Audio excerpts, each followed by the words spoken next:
All right. Good morning. Good morning, Ola. Good morning, Darren. Morning. Good morning. Good morning, How are you everyone. guys doing? Beautiful. Doing good, man. All right. So today's episode is about mindset and how to communicate your value to your prospects. So how to make sure that people understand what you do, that what you do is worth it, and how to make sure that you're not suffering from imposter syndrome when you're and are afraid to ask people to pay you for what you do, because this is one of the most important things I find in the type of business that most of us do.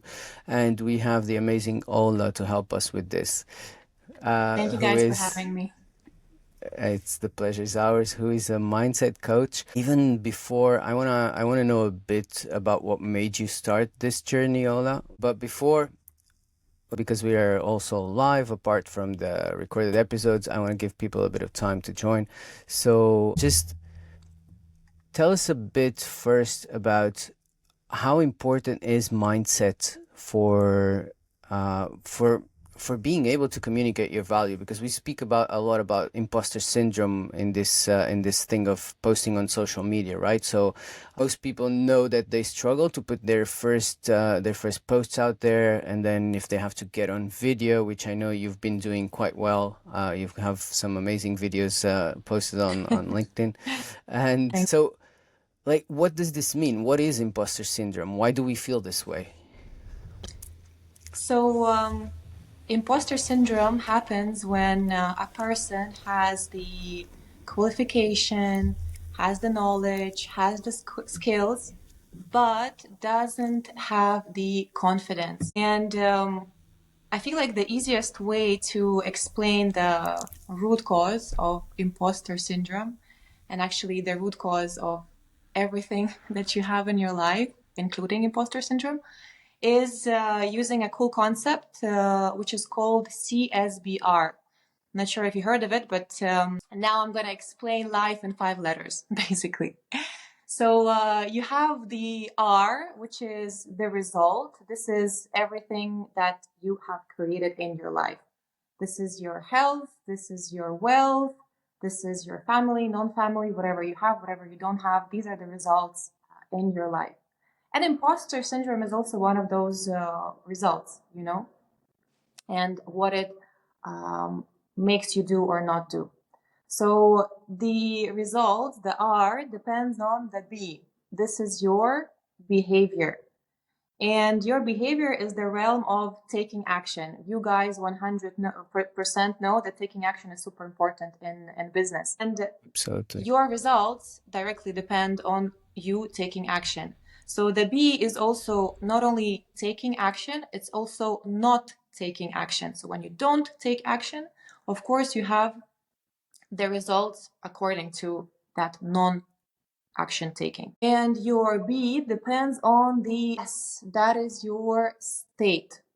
What do you feel? What are your emotions? If you're feeling happy, uplifted, you're in a good mood, your state is good, your behavior is also good. You'll be smiling, I don't know, giving compliments to people, and as a result, creating, I don't know, better relationships with people, let's say. And if your state is negative, you feel unpleasant emotions, you feel angry, sad, anxious, chances are that your behavior would be also negative. You'll snap out on someone and create a negative result, which is, I don't know, fight with a friend, fight with a loved one, or with a client, with someone. So this is how your state affects your behavior and affects your result. And then we come to the C, your conditioning. So your state depends on your conditioning. And conditioning is all the programming you have within you. And that is also the root cause of the imposter syndrome. There is a program within you right now that says that you are not enough, you're not worthy, you're ugly, you're stupid, you're whatever. And that creates a state where you don't feel confident, where you feel blocked. And that creates a behavior which probably would be a rather non behavior when you do not take action. and a result, you won't be achieving the goals you created for yourself. Yeah. So if one of those is if one of those is in line, or it's out of tune, let's say, then you're suffering from imposter syndrome, or you might. So I would say that if the conditioning is not in line, this is why you're suffering, because of the you're suffering from imposter syndrome. Because if you're suffering from imposter syndrome and you're just working on your behavior, it's like, yeah, I'm gonna take action. Let's do it. Let's go. Chances are that in 1 month or 2 months, you'll fall back into the imposter syndrome again. Right. Because your condition, you didn't work on your conditioning. And same happens with the state. You will be like, yeah, I'm motivated. Let's go. Let's jump around. Let's do this. And then again, after 1 week or maybe even 1 day, you'll get back to the same thinking. And this is, again, looping back to the mindset. That's why mindset is so important, because you can work on your behavior, all of those habit buildings. You can work on your state, jump around and listen to affirmations and get all motivated. But then if you don't work on your conditioning, chances are you'll be looping back, looping back, looping back. Yeah. That Yeah, motivation comes and goes. I mean, and that's I've tried working on motivation, and it's no, I can't sustain it. Yeah.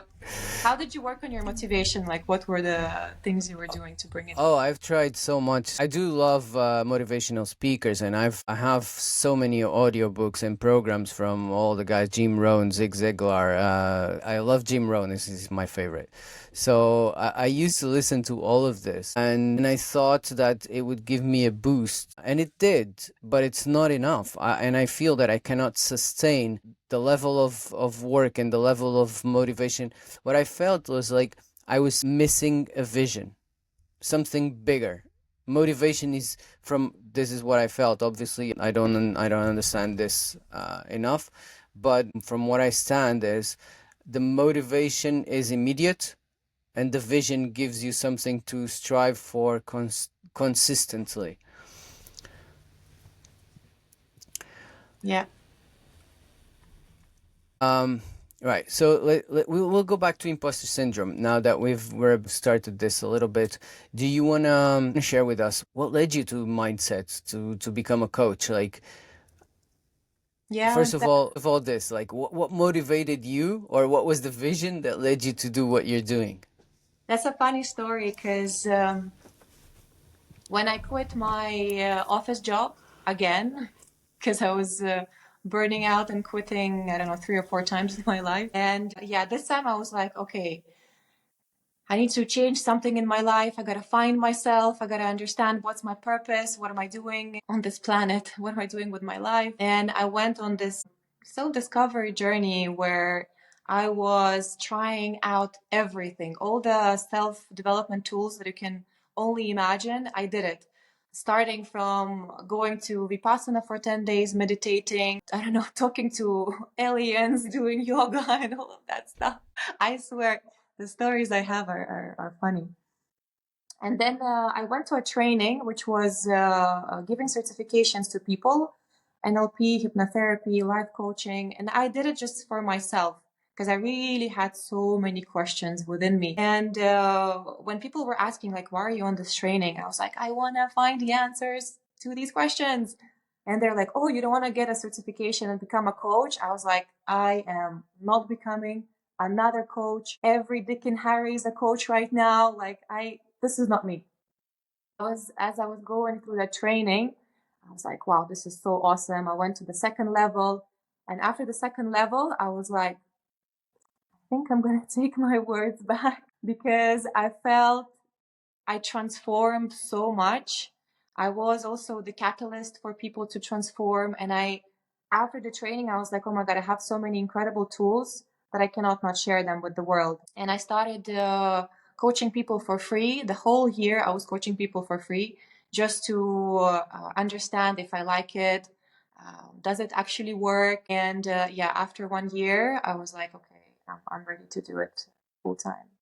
And here I am. Amazing. Your story reminds me a bit of Tony Robbins' story when he learned NLP. He went to do a training on NLP, and all of a sudden he's like something clicked inside of him. He's like, oh wow, I can use this to help people. I'm gonna help people. And he's like, and they started telling him, no, what are you doing? You have to finish the course. You can't do it. You're not certified. You can't do it yet. I said, no, I need to help these people. And he went out across the road, and he started like trying to help people in a cafe or something. And he never came back. He didn't even finish the course. It's like, I love that's it. I never heard of it. But this is yeah. what you feel when you live that, and when you experienced it. Like, you cannot not share it with the world. It's like, I have this, but it's also very important here to not force it on people. Some people are ready, some people are not. Because in the beginning of the journey, you're like, oh my God, I can help you, and you, and shift your mindset here, shift your mindset. But the person is like, whoa, wait a second, I'm not ready. Like, chill a bit. So yeah, I had my own learnings as I went through this coaching journey. Yeah, that's one of the hardest parts, isn't it? Like when we know something and we feel that it can help others, we're like, all right, I'm gonna help you. I can help you with this. I can help you. And the hardest part is actually, no, wait. If they don't want to be helped, there's nothing you can do about it. So the person Exactly. actually needs to be looking for what you can offer, and that's marketing actually. Yeah. It's like knocking onto the closed door. Like, it's closed. That's why would you knock? That's it. Yeah. Let's go back to this part of communicating your value, right? So I know we all have different struggles here, but we all do struggle with them. I know that for example, between me and Darren, we have completely different struggles. I don't know, Darren, you want to share a bit what you struggle with in this sense of what you're like, of where you are, and like, and how to get people and like to continue doing what you're doing with the motivation and staying focused on the value that you have to produce for the world. Yeah, so funny enough, I went with a mindset coach last year, actually, for a 6 month cycle, and there was a massive barrier that I kept putting up where it wasn't, obviously we've got the skill set and the clients haven't got the knowledge or the skill set, and there's a massive gap between them 2 points. And I think he called it the value gap, and it was something that I'd never really thought of, especially when you're like looking to increase prices and things like that, because you focus on your skill set and I can do XYZ with my skill set, but you don't look at it from a perspective of what value that brings to the client. Like, I do design, so it's easy for me to say I put pretty colors together and a load of fonts and pictures, and you kind of take that skill set for granted, and then it gets to the point where you don't feel like you can increase your prices anymore because people won't pay it. Well, I started designing January 2022, and at the time I was doing free banners. I just banners for free, and eventually Leah Turner got hold of me and she said, I'll charge £50. And then I charged £50, got loads of clients from there. Then I started to look, okay, maybe I can up it to like £99. So I did 99, like really small jumps. And I was told by a few people, you could probably get to like 150 for a design pack with like banner, featured section, and photo.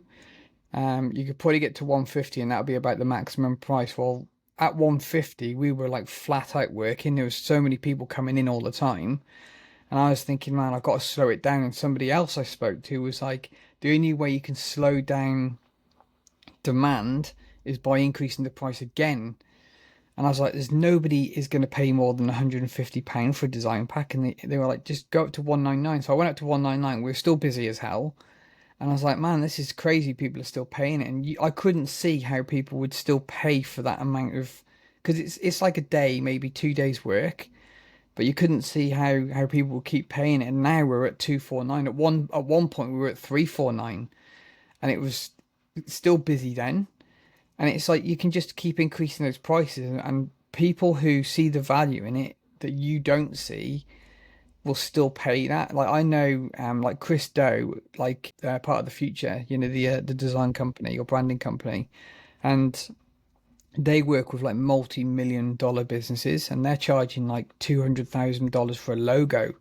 but there's like a 6 month process of the research, where it's going to go, the variations, and like for me to look at that, I'm like, who the hell's going to pay 200K for a logo? So, but to companies who are making millions, it's worth it to them. So it's trying to get over that barrier of what you offer as a service provider, and try to focus more on the problem that you're solving, and what effect that has on the end client or the client's end results. So I know that was a very long answer to that, but it's kind of like where I'm at now with the struggles at the moment is, now I'd like to try and get retainer clients who would pay an ongoing thing. And I'm having that mental barrier now to say, right, I want to charge this much per month, rather than trying to get like 20 clients a month on 249 for banners. So I'm having that problem now. So it's trying to shift into the next level, and I'm finding that very difficult at the moment. Do you want to give him some tips, Ola, how he can shift that perspective where he's How struggling come now? yeah, the straight away a question that I have, like, how come you find it difficult right now? I don't know. I think it's trying to find the right client at that level, because we're so used to dealing with individual clients who just want small jobs. Like we're so used to just doing low, like some weeks we're doing 6, 7, 8 profile design packs a week. We're just every week we're doing like loads of them. Like we just closed a full profile optimization now. Like we're trying to move away from profiles, but I've just had 2 come in this week, and that's at £1,200 a profile. So I can get a client with a one-time purchase like that, but then it's trying to get them ongoing again, and find those other clients. And I think that's the barrier I'm having now, is how do I move myself into that environment where those clients are existing, if you like. So it's trying to get that mindset there, trying to get up to that next level. Mm-hmm. So, how I see the situation, there's 2 things. The first one is the strategy, and I'm sure you'll be able to handle the strategy because you've been in the industry for a while. You have, people who support you, like Fran, to be able to, because this is something new for you. This is going to be most probably new ICPs. You'll have to do your research. You'll have to understand your client and start targeting these people. So the first thing to do is to be able to shift that strategy towards your new ICPs. And the second thing is to look into the mindset. What is that conditioning within you that you have right now? What is that inner belief that is blocking you and giving you some, I don't know, unpleasant states or some blocks for you to take action? That could be, I was talking this week about the fear of failure, but also a lot of people have the fear of success. So as an example, it could be something linked to the fear of success, or also fear of failure. You never know what could be there behind it. So sitting within, like with yourself, and asking questions like, what is there? What is that thought that I have that is preventing me from moving forward? So all about finding that conditioning within you, that program, that thought, that limiting belief that is holding you back. I don't know Yeah. where I read this, but there was there's this idea that we attribute a value to ourselves, and it comes from the how much we were charging before. Those of us who came from a job and now are entrepreneurs, right? That we are used to having a monthly salary, and that's the value that we automatically attribute to ourselves, and we create that ceiling that there's no way of getting through it, is that I've never heard of this, but it could no? be because we are used to something. So something new, it's new usually is like, oh my God, this is new. This is outside of my comfort zone. Yeah. Outside of my comfort zone is scary. Even though you can have a belief that outside of my comfort zone, I'm growing, I'm learning, etc. For your nervous system, it is scary, and your nervous system will do everything possible to bring you back. Here, now I'm safe, now I'm good. Yeah. So it's good also, rather than jumping full on, jumping from the cliff, having little steps, just like one tiny step at a time. So your nervous system doesn't freak out. Because when you do a huge leap, boom, your nervous system is like, wow, I cannot handle this.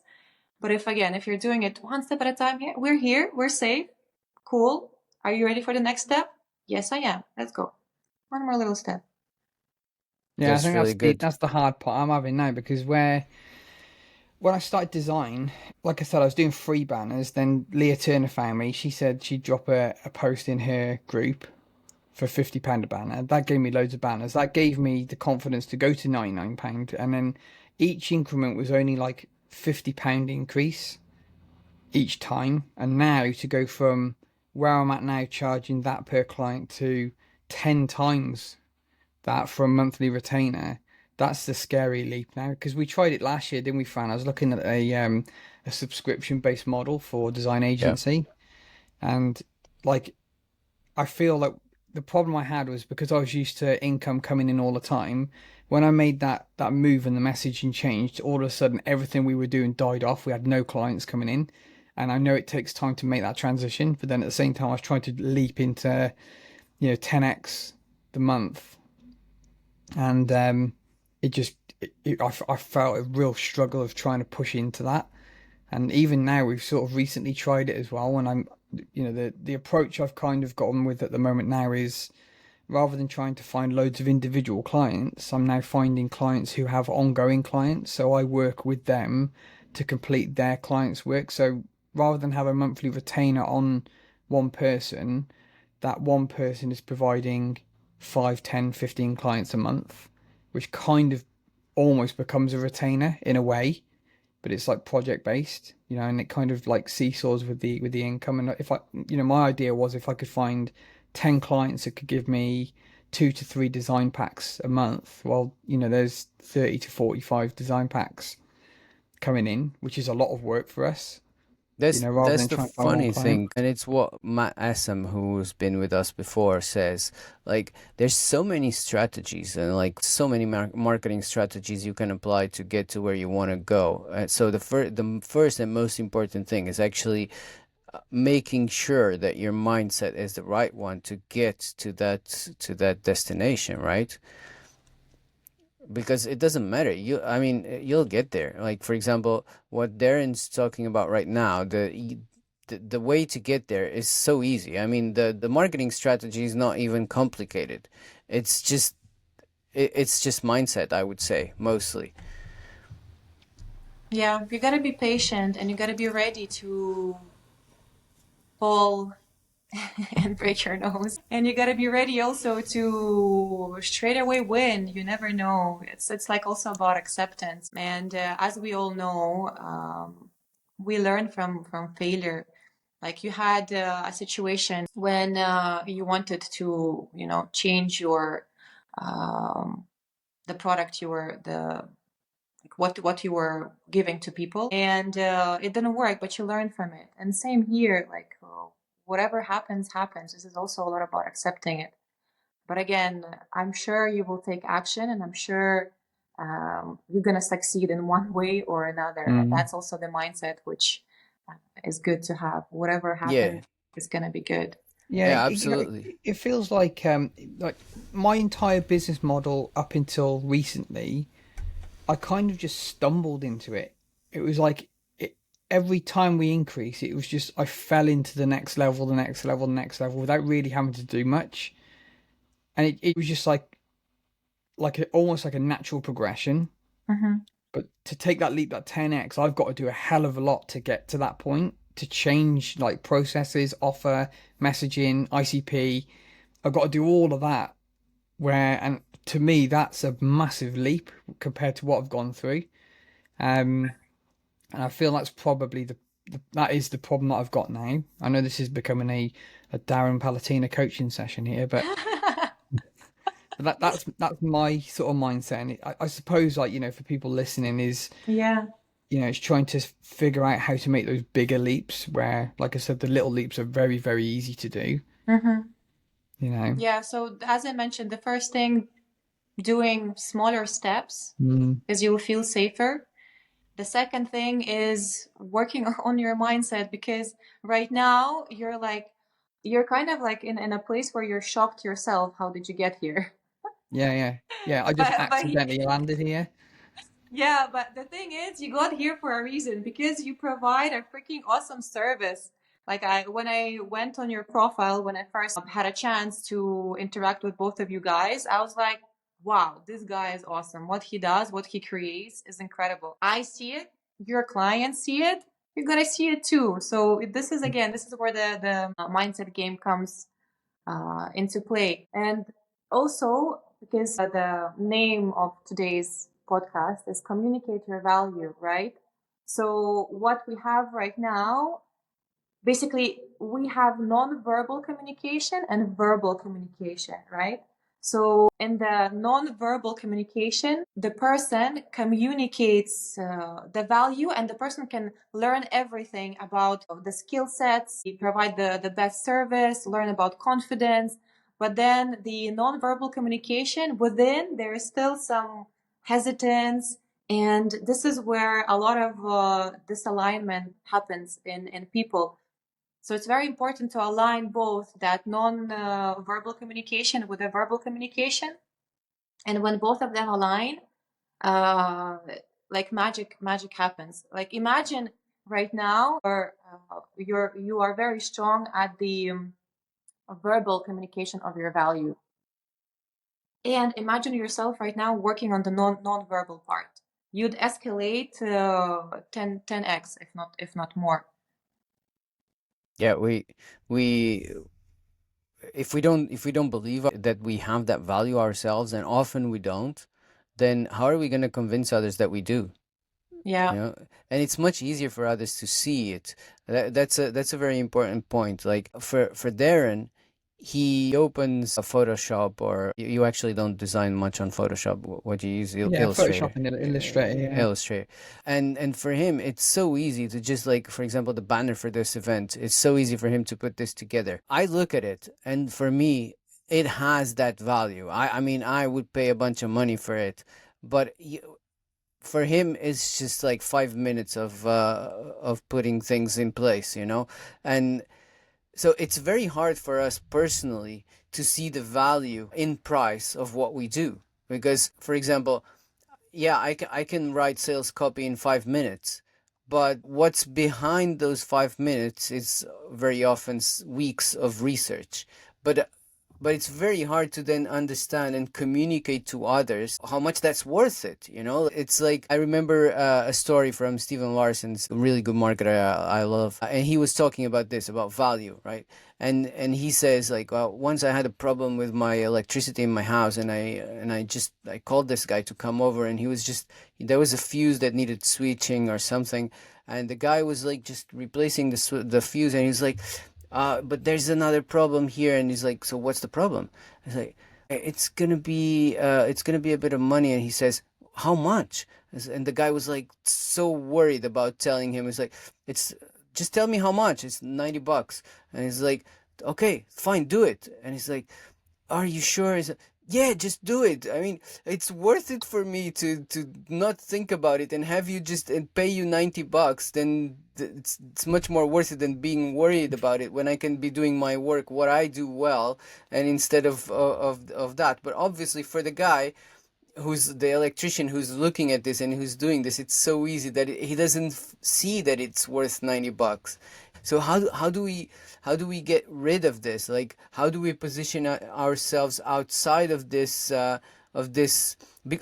expert perspective? I would say that for us it's so easy, and actually understand that it's valuable for others, because what matters when we charge someone for something, it's the value that we are giving others, not the value that it has for us. So here, what I can see is, like, chances are when people are going through this, they have an inner belief, I am not worthy. I personally had this belief, and it was like the toughest one for me, and the one that was affecting my life the most. I am not worthy. Because with the belief, I am not worthy, when something comes easily and effortlessly, when money comes easily, when there's a gift, When there's a prize, when there's a compliment, the person is like, I'm not worthy of all of that. Same with the products, right?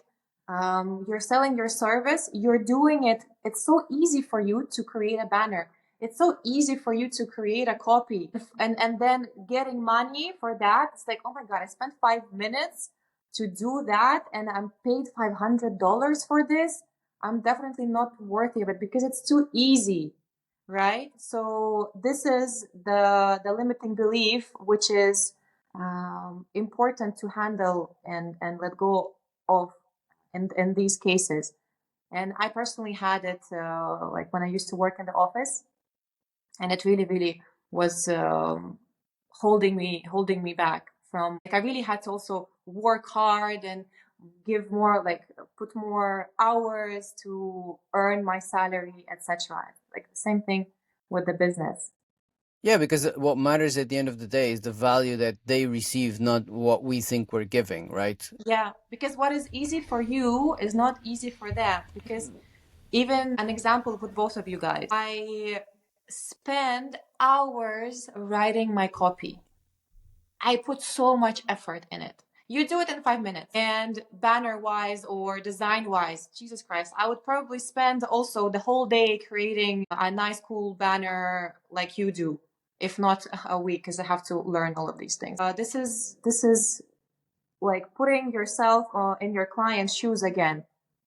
Chances are your clients don't know how to do it, and they spend so much time that they want to spend on that. So this is how you come and rescue them from wasting time and focusing on what they are good at. Like in my case, good at coaching sessions. Yeah, it's what you said. I mean, basically, we're rescuing them, right?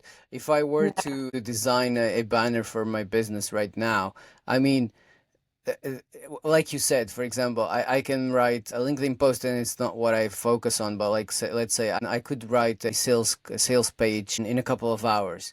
If I were to design a banner like this banner that we have for this event, it would take me the same couple of hours or more, and it would be horrible. So I would have wasted a sales page that could be worth thousands for me, you know? So at the end of the day, what was the value that I received if I outsourced this design? It's the money that I could make by doing what I do well, right? So it's thousands.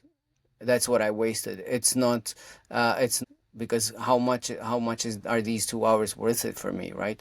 So it's what, like, and then there's the next level. Like Darren was talking about it before, like Chris Doe, a logo for him is 200,000, you know. But what value are these guys receiving there? Like Coca-Cola has had the same logo for decades. And we look at it and we all know that's who that is. We look at that logo and a lot of people don't even realize it, but you look at that logo and you want to drink Coca-Cola. You want to go out to the shop and buy a bottle, you know? Well, I don't drink Coca-Cola, but like, I used to. This is anchoring. In NLP, it's called anchoring, when you see something and straight away there's a feeling within you, like an action that you want to take.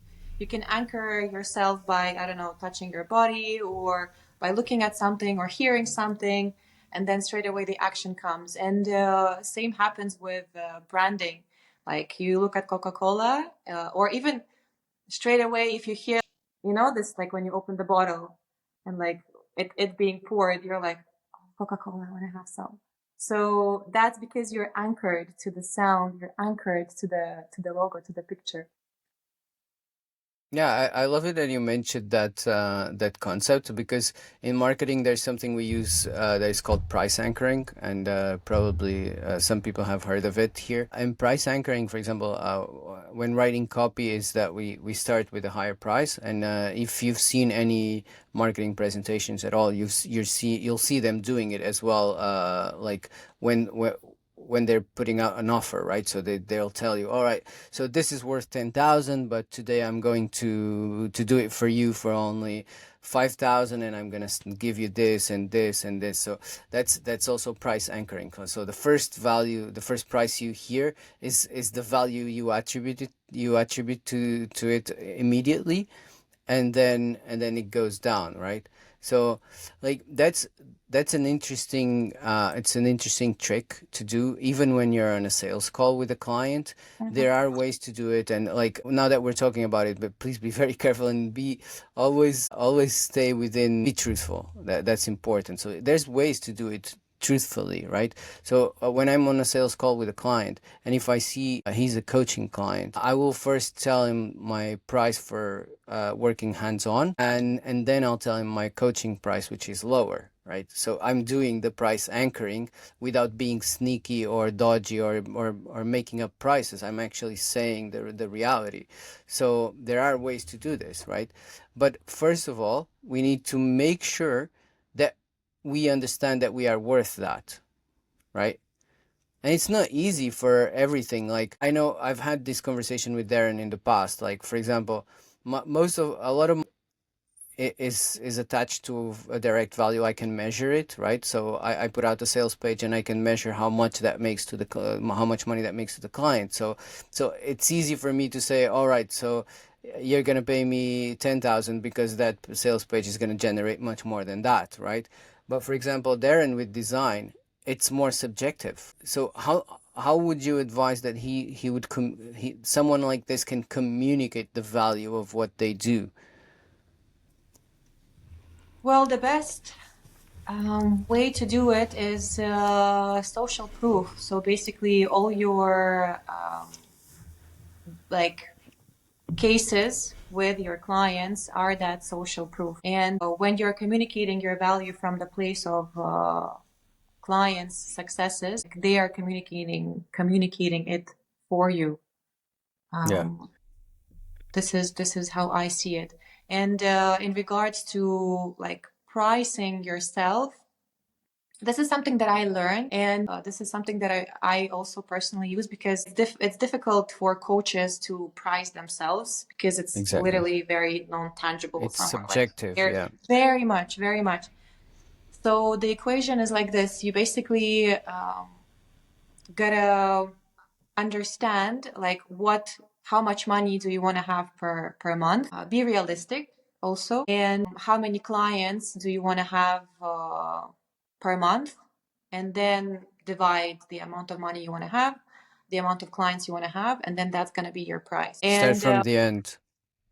Start sorry. from the end, right? So first Yeah. set that goal. Where do I want to be? And then start from there, yeah?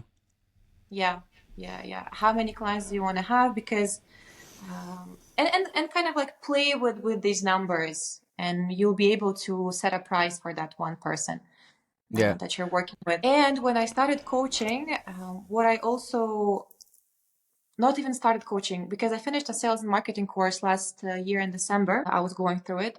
And what they were teaching us, because it was specifically, for people who provide services that is difficult to kind of like calculate, the person was saying, listen, it's all about the mindset. You can just literally finish university, but be so confident without any experience, charge $10,000 per hour. And he's like, I had clients like this. Yeah. You I've charge seen people 10,000, doing that. and they're cool with that, and people are paying. Yeah. Why? Because they're confident. They know that they're worthy of this money. And some people have certifications, diplomas, and they continue learning and studying. And it's just like the certification pile just grows and grows and grows. And they're charging $10 per hour. Are you kidding me? Yeah, Why is that it used to be happening me. again? Yeah, even with the experience, you can have 15-year experience, loads of certifications, and still charge lesser than some very young person who just finished uni. Why? Yeah. Again, because of the mindset. That's it. Yeah. What helped me a lot was partnering up with a guy who was the opposite. So at the end of the day, I told him, all right, everything price related comes from you. And I would never set a price in our business. And sometimes I felt shocked. Like he said, no, we're charging this. I was like, but we can get that done in 5 minutes. And I said, I don't care, but that's what that's, and I'm talking about in the thousands, right? So we were having 1 hour consultation with us was $700, but it was worth it, and people would pay for it, and I mean, and they would get their money back, money's worth. We were doing tax optimization, but it was so hard for me, and I had to live through this for 2 years, with him overruling me. Obviously, I accepted it because I knew this was my limitation, and I saw him doing next to me over and over. And I'm not saying that I'm over it. I still have my limitations, and a lot of them as well. But yeah, that's how I got through it, more or less, you know.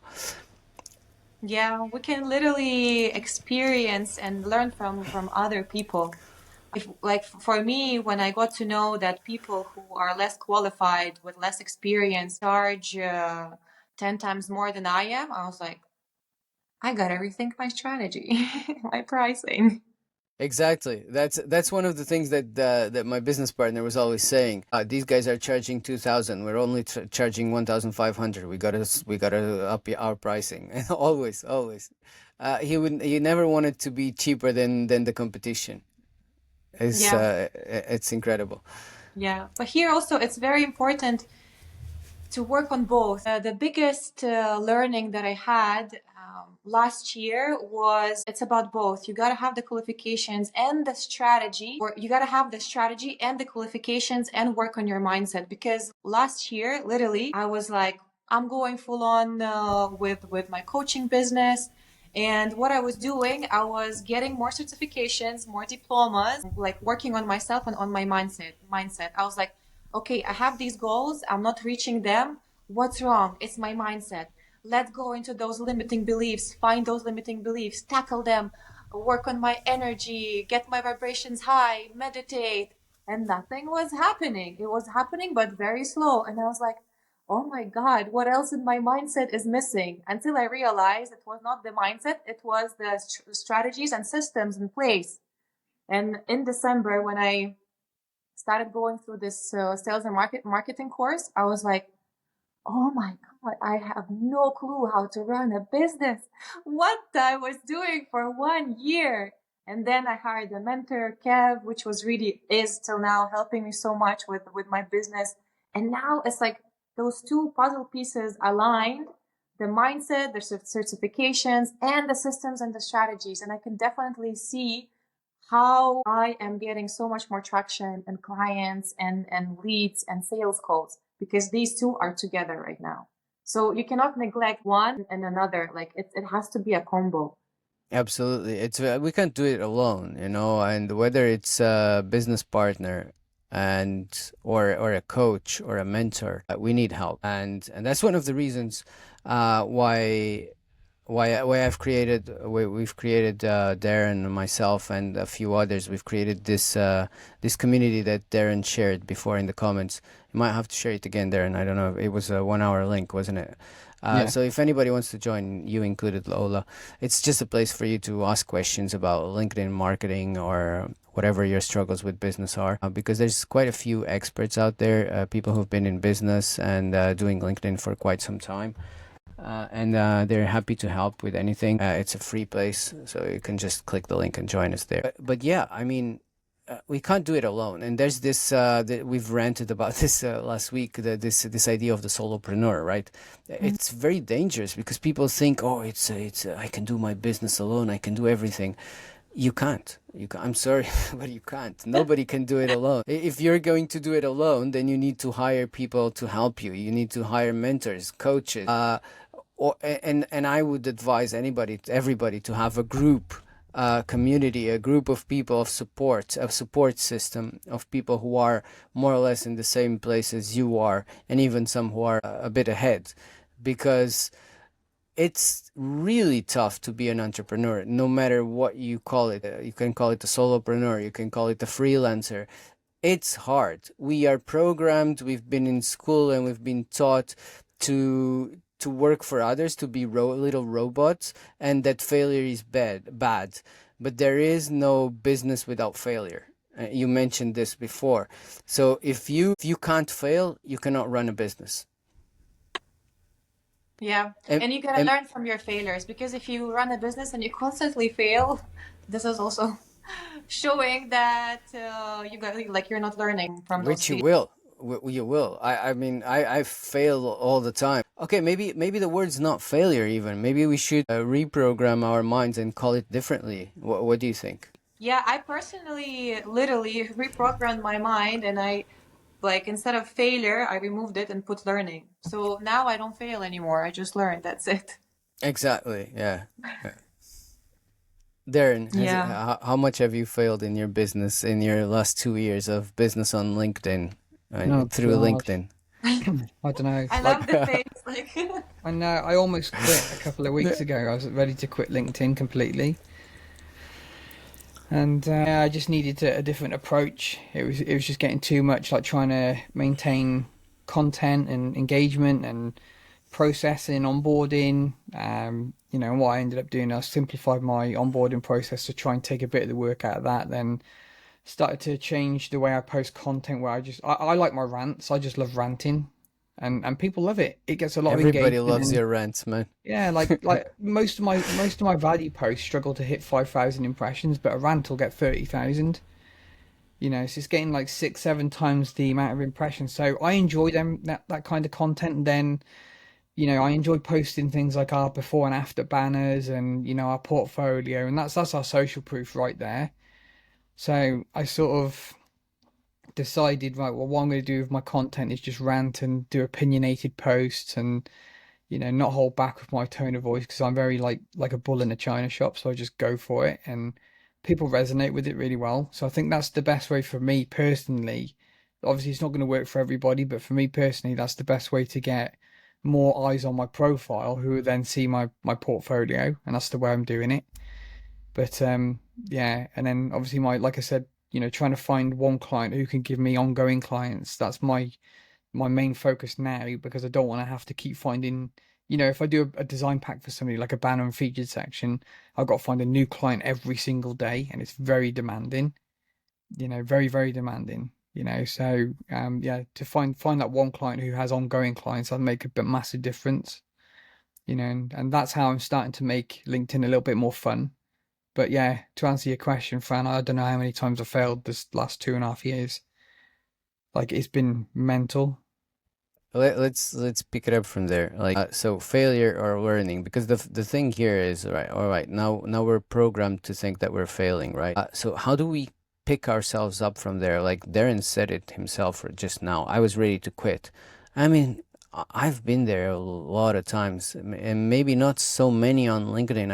I thought a couple of times about quitting LinkedIn, but even more the business part, like so many times. And because we're on LinkedIn, we all get those notifications. Oh, this job might be good for you, right?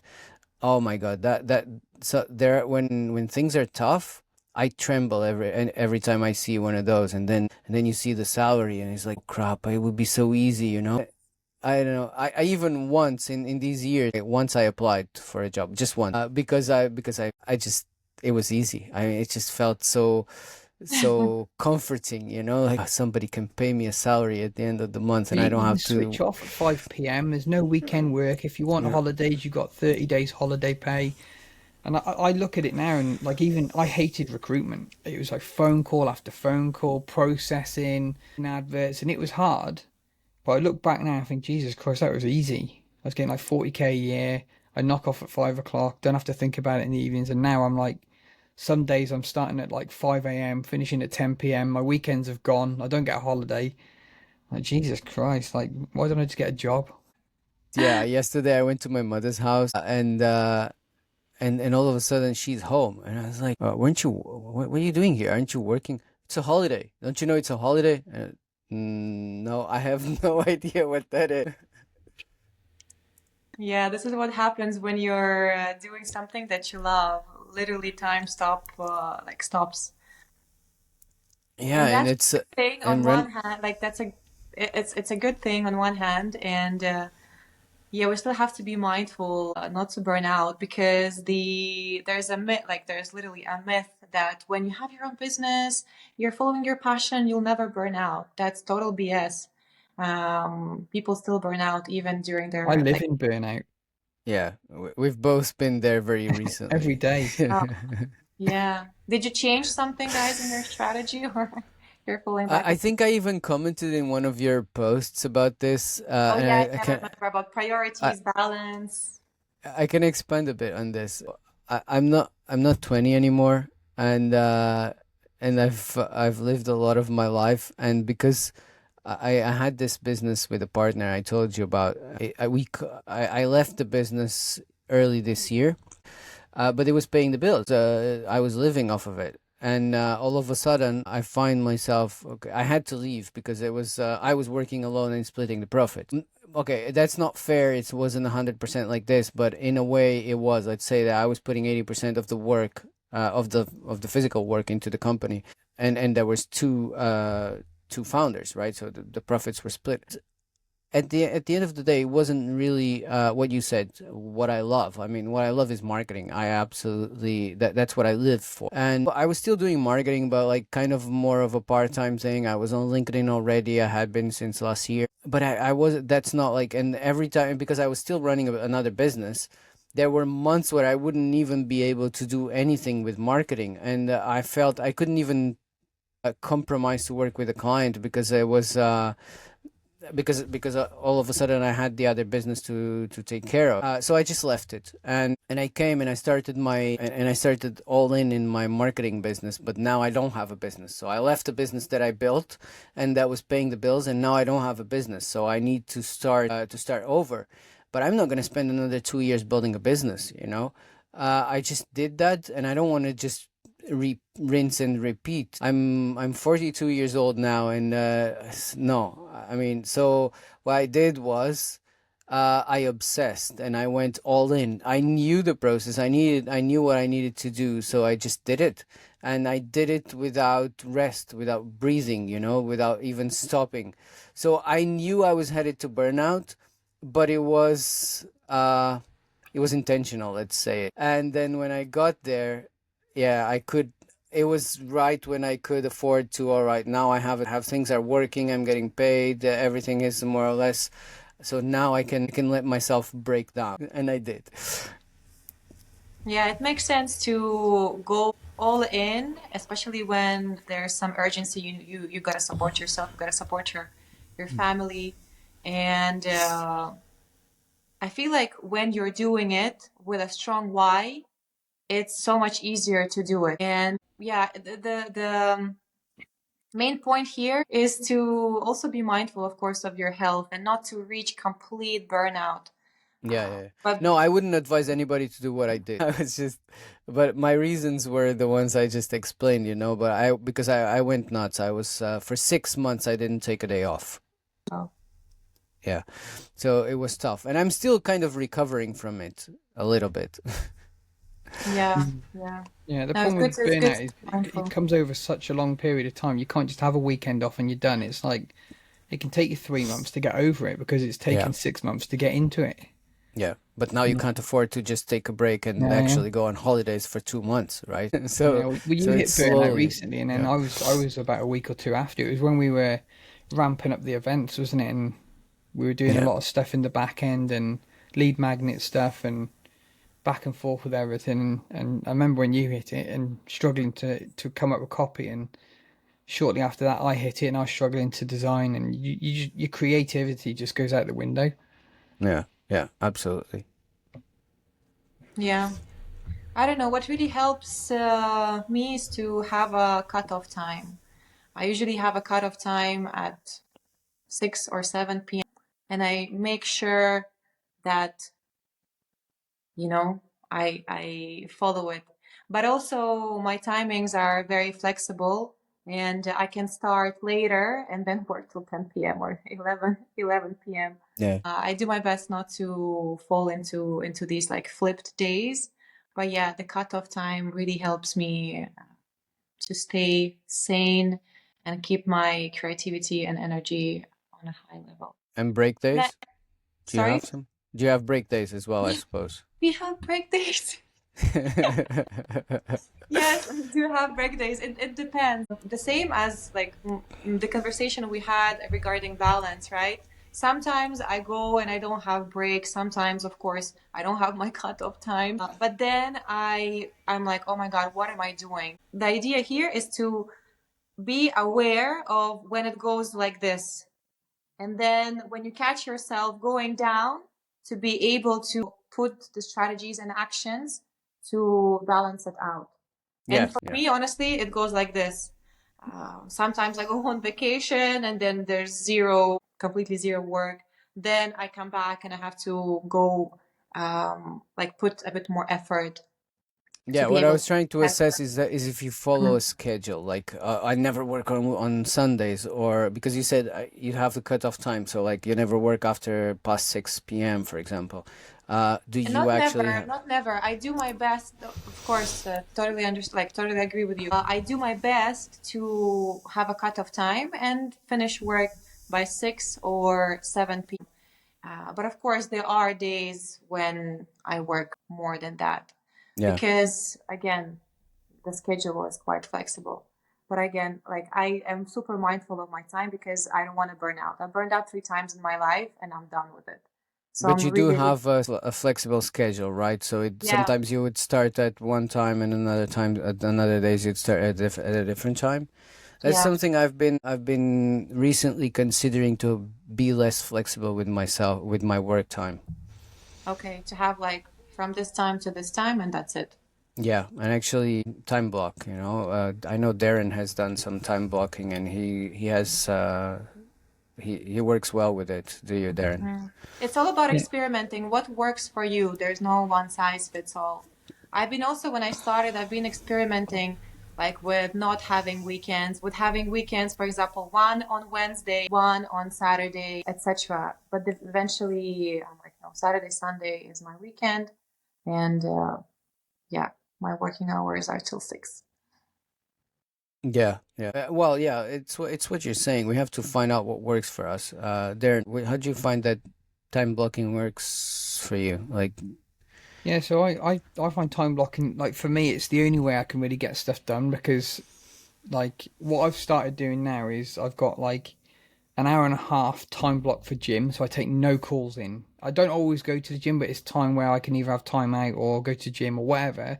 I do that 5 days a week now to make sure that nobody can book calls in there. At one point, I had 5 days a week open to book calls from 7 till 12, and I only work like 7 till 12 anyway, and then my girlfriend works and I take over childcare. So I ended up now I only have 8 till 9 to book calls, and that's Monday, Tuesday, and Wednesday. So I only have 3 hours a week now where people can book calls.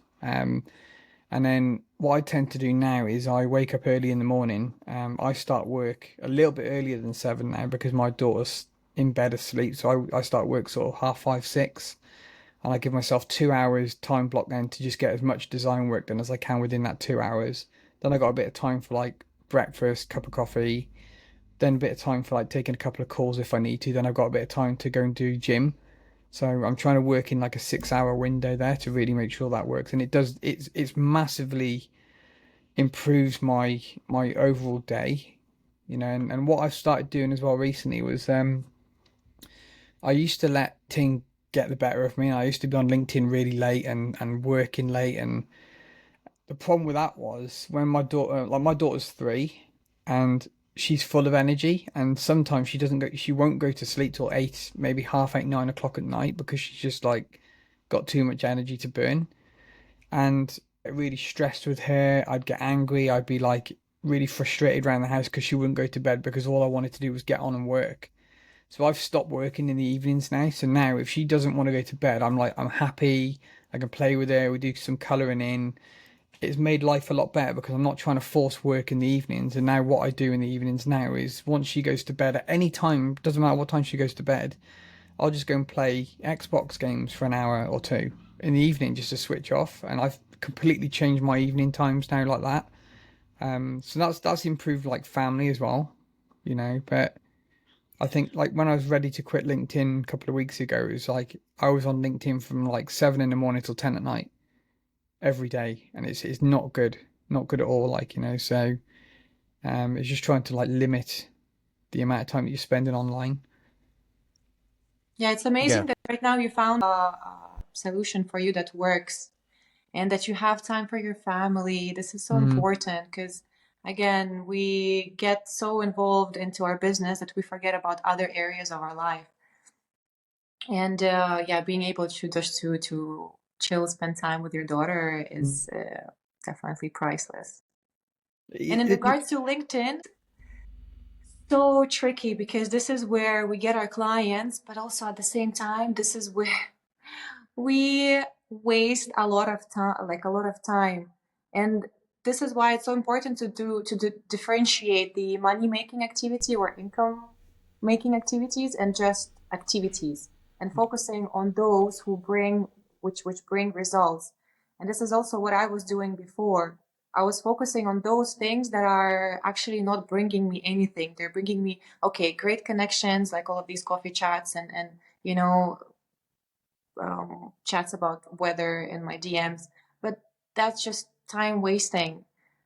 And when I shifted my focus and started looking into money making activities, income making activities, I started spending less time on LinkedIn. Is that when you started working with Kevin? Yes.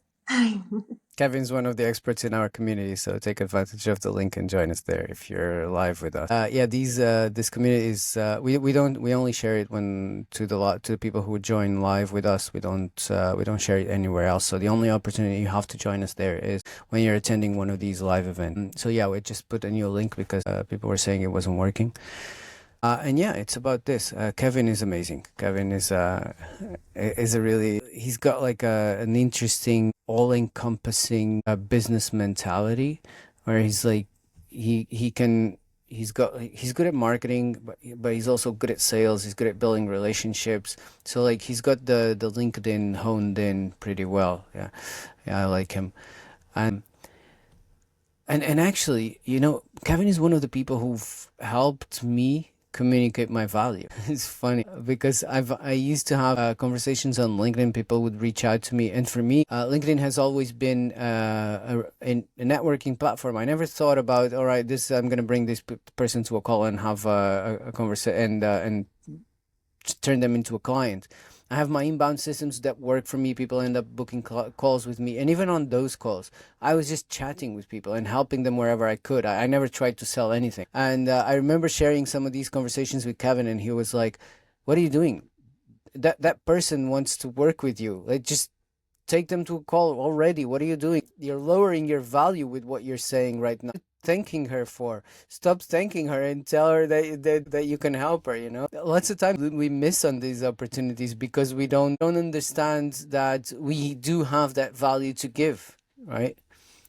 Yeah, and we tend to give it for free also. Like, I have this value, I want to help you, and you're straight away giving all your like tips and suggestions and everything for free. But maybe this person would pay for that. Yeah. Who knows?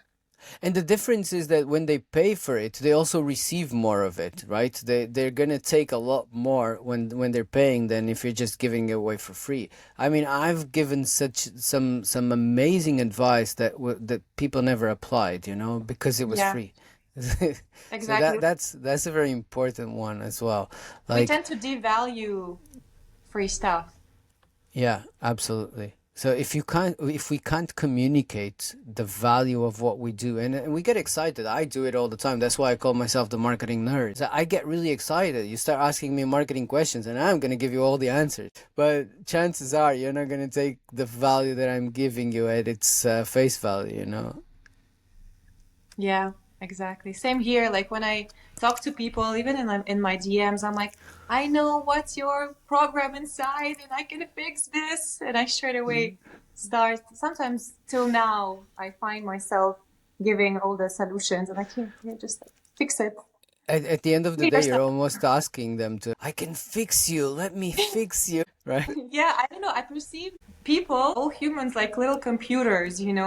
And we all, like computers, have programming. And what people, I feel like they don't understand that they have the opportunity to be a programmer, to take those programs and files that are already outdated and put them in the trash bin, and then install new programs, faster programs, update those old programs, and start functioning better.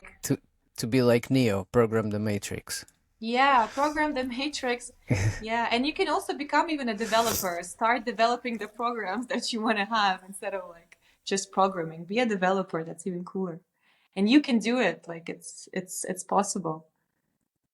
So before before we start closing, Darren, what's stopping you from charging 5,000 per design, or actually 200,000 like Chris though? I don't know. I couldn't do 200k. I haven't got the experience, and um, it's probably the experience of what he's got at the moment. I think because he's been doing it 25 years, something like that, and he's obviously like because he told the story about when he first invoiced or sent an invoice for I think it was like $35,000.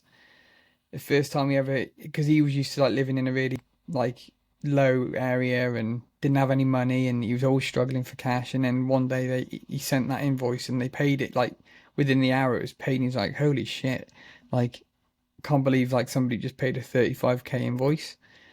But like obviously now the companies he's working for, like when you're looking at the likes of like you say, Coca-Cola or Pepsi or Nike or Apple or all these big multi-million dollar companies, they're looking at people like him because he's got the social proof, the team, the experience.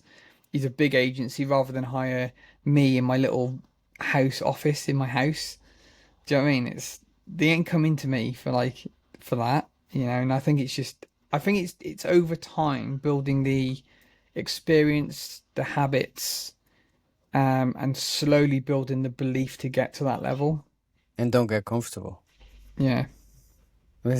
I was watching an interview between Chris Do and Daniel Priestley the other day, and it's funny because Daniel said, "I have an unfair advantage when it comes to sales calls that most people don't." And his unfair advantage, and I experienced this recently on a call that I had. His unfair advantage is that he doesn't want more clients. I said, so when I get on a call with a client, I'm trying to get rid of them. I don't want them. I don't want them. I don't want to work with them. So when I'm doing this, they become desperate to work with me. I'm kind of so the sales call. I mean, he was saying he converts. I don't know if he converts almost 100% or 90% or something. It's crazy. It's And because it of his happened. name as well. Yeah, yeah. But it happened to me recently, and I'm not called Daniel Priestley, I was on a call a few days ago, and I was talking, and I was like, Jesus, I don't know if I can help you. And this is one of the first things for me, like the most important things is like, if I'm sure that I can help you, that's great.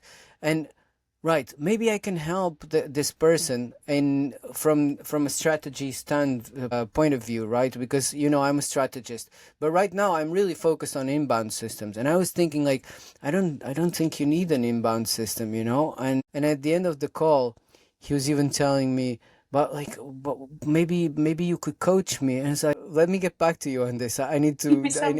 I need to think. I swear I closed the call like this, saying that I needed to think about it and actually research a little bit, because I didn't want to sell there. I really didn't want to, and he was asking me for it. So it was funny, and I remembered Daniel Priestley's comment. You come to this point, and Chris Doe was telling him as well. You come to this point where I don't need you. I don't need to work with you. So I'm not afraid of charging 200,000. This is Chris Doe speaking, right? Because I don't need to work with you, and if it's not you, it's going to be someone else. And there's plenty of big high income companies out there that would love to work with him, so that's what you were saying there, and you start building this confidence that you are worth this. But I think you mentioned this, Ola, before, that step by step, right? Because otherwise we're going to find our ceiling, that ceiling of, no, this, I'm not worth this. So then comes the imposter syndrome, right? Yeah, there are two ways, you can do it step by step, or I'm just looking at those people who have the confidence to charge so much money straight away without experience. What is blocking them? They did it straight away from 0 to 30,000. Literally just their vibe, their, I don't know, charisma, confidence, and that's it. So, and it's again, what is more comfortable for you? If you feel like your nervous system cannot go jump straight away there, step by step, but if you can experiment and be like, okay, Yeah. let's go straight away and charge lots of money. It's again, it depends on I found what that is more obstacle comfortable. myself. It wasn't to 30,000, but I did find that obstacle because, as you said, for me to feel comfortable, I need to pile up knowledge and certifications and stuff. I think I have I'm over the same. 12 certifications in all different areas of digital marketing. And even before I started posting on LinkedIn, yeah, most people they read a few posts and they think they can publish on LinkedIn. I had published on YouTube. I had done blogs, more than one. I had published on Pinterest, on plenty of platforms. And still, the first thing I did was I did 2 LinkedIn official certifications. I became a LinkedIn certified marketer. And on top of all my marketing certifications and my experience, and I bought Justin Welsh's course. That's just, I need this to feel safe. I need the knowledge. That's what makes me safe. But even like this, the imposter syndrome is always going to come. But then I found myself in this space. All right, now I know all of this about marketing. I have all this knowledge piled up. I can't just go and charge 100 euros for a consultation. I mean, it doesn't make sense. And who's going to pay for such an expert for 100 euros? So I had to go straight to at least a price that made sense, you know?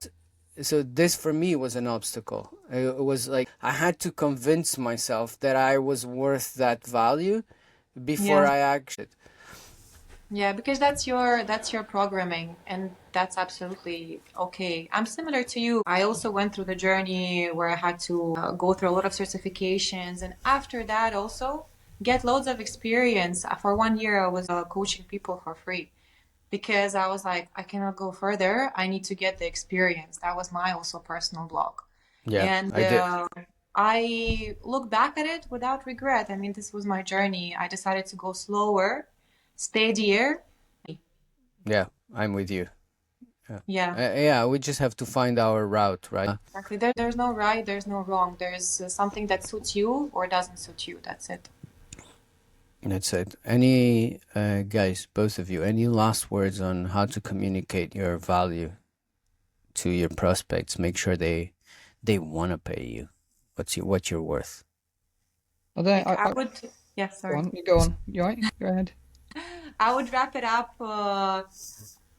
this with pointing onto having the strategy and the systems both with the mindset. Like don't focus only on one or another. Do both. Um, work on yourself, on your mindset, on your inner beliefs, on that programming. Remember that you are able to reprogram your mind, reprogram your brain, reframe it in a way where it's going to drive you rather than stop you from taking action.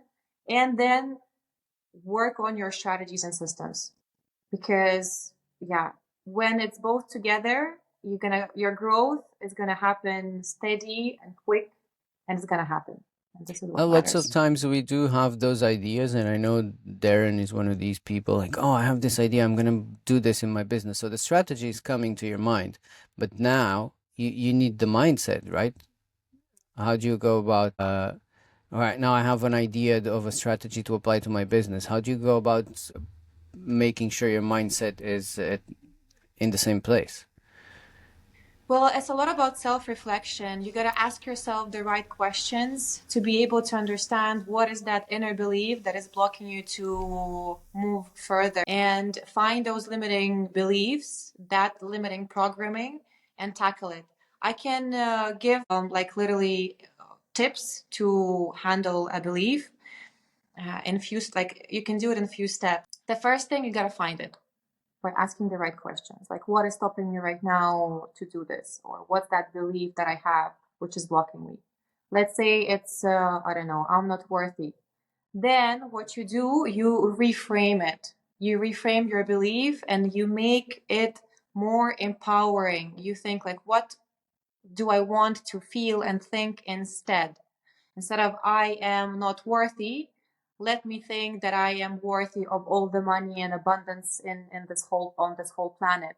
And what I like to point out here too is that changing I am not worthy to I am worthy, it doesn't really bring the energy like I am worthy. Like it's best to shift it in a way that when you repeat it or when you say it to yourself, you feel uplifted, you feel that energy in you, you feel empowered, right? And afterwards, when you shifted that belief to something which is more empowering for you, you find social proof. You find social proof where something came to you easily, where you felt worthy, and you write it down. It's also very, very good to write things down. And there is a fourth step, a bonus step, which I haven't actually shared with anyone on LinkedIn. Oh, exclusive. Exclusive, yeah. I believe that everything what we have within us, our thoughts, everything what we experience is there for a reason, and that reason is for us to learn from it. And even those limitations, just like failure, is there for us to learn. So this belief, I am not worthy, was there to teach you something. Ask yourself, what is this belief teaching me? And also write these learnings down to be able to learn from it and let go of it. Oh, that's beautiful, Ola. Thank you so much. That's amazing. Welcome. And if you need help with that, you can always go to Ola's profile, check out her content. If you're live with us on LinkedIn, it's very easy. If you're watching us on YouTube or on Spotify, you'll find a link to her profile. And reach out to her if you need help. And she's an amazing person and always willing to help. Thank you. Darren, your last tips for communicating your value. I haven't got any tips as such, but I think the main thing I would focus on, me personally, is not focusing on the skill that you've got, but the value that the client hasn't got. You know, the skill that they haven't got in order to provide that value. I think that's probably where I need to focus my attention more. Because it's very easy to sit in that comfort zone, isn't it, and sort of just stay there. So I think for me, it's more about that sort of that value gap as such, in order to get those prices up again. Yeah, I love it. It's the same for me, right? So I'm gonna quote Dan Kennedy, he's one of my favorite marketers. He says, there is no strategic advantage of being the second lowest price in the market, but there is a lot to being the most expensive. It's what you said, Darren. So with that price comes exclusivity, right? And you were saying it's the value gap, right? So it's not what you give, what you think the value you think you're giving, it's the value they're receiving from you. And that's where we need to place our mindset is how much is the client receiving if we give them that's mine as well. So I'm aligned with you on this. There's a value triangle, and it's fast, cheap, and good. And it says if you want fast and cheap, it's not good. If you want good and fast, it's not cheap. And that's really true as well. And over the last 2.5 years since we put our prices up, when your prices get to a certain level, it allows you to assign more time to that particular project to do a better job. That's why it's expensive. Where if we're charging £50 a banner, we need to do 4 banners a day just to make a living. Yeah. If you're charging 250, I only need to do 1 banner in a day, but now I can spend all day doing that banner and make a better job of it. And not just time, resources in general. So your team, your attention, your focus, everything can be assigned. Yes, absolutely. So I think you do a much better job purely by charging more anyway. And like I said, we're at a point where we can be comfortable. If we got regular clients at what we do now, our price, we can live very comfortably with that. But you still want to get to that next level, and that's where I'm looking to get to now. So I'm glad this has been an hour and a half of a coaching session for me. Beautiful. It's been I think it's been an hour and a half of coaching session for everyone. Yeah. All right, that's beautiful. Just the last reminder: the link for our community is in the comments. If you're not listening to us live, then make sure you attend the next one live, and you have the opportunity to join us there. So just find us on LinkedIn. Next week is going to be interesting as well. I'm not going to say much about it, but we'll publish our next guest soon and what it's going to be about. So yeah, I'll leave it there. Ola, I am so happy you joined us. Thank you very much for your insights. It's been amazing. Yeah, And thank you guys for having me. It was really, really a beautiful chat with both of you. Thank you. Awesome. And Cheers. Thanks a Darren, lot. once again, thanks for always being here with me, man. No worries, dude. Got you back, man. All right. See you in a bit. See ya.